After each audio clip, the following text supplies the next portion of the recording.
The great thing about Avatar, the game, is that we've got this choice at the beginning. It becomes a question of what's the right thing for the player. Depending on the choice you make, you get a different game.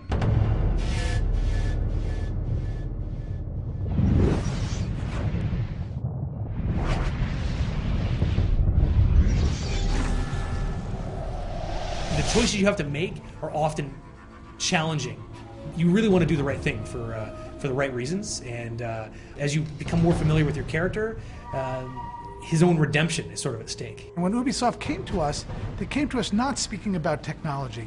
They came to us about a game that was about the choices you make.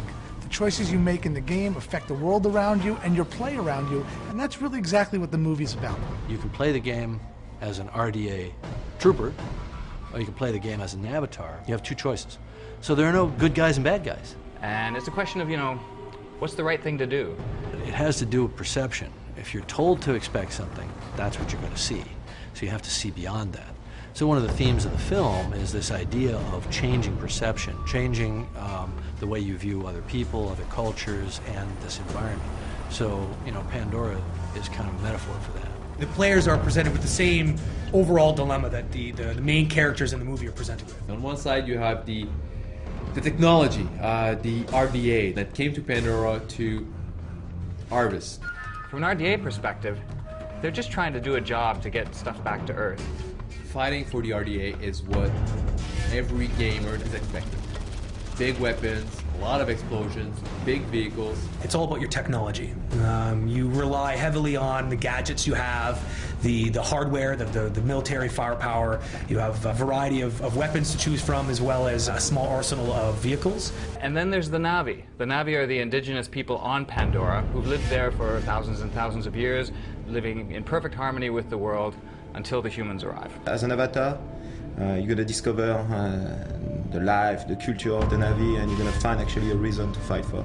Right away, your perspective changes. Whereas before you were kind of looking up like this at all the Na'vi, you instantly feel much more powerful. The trees are your friends like they never were as a corp.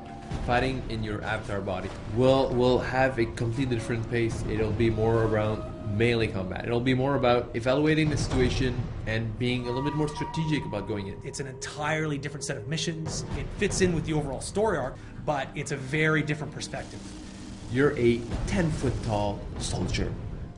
Avatar the game is basically the story of two worlds in conflict. And it becomes a question of what is the right thing for you to do, and you go down two different paths. When you do that, you effectively get two games in one.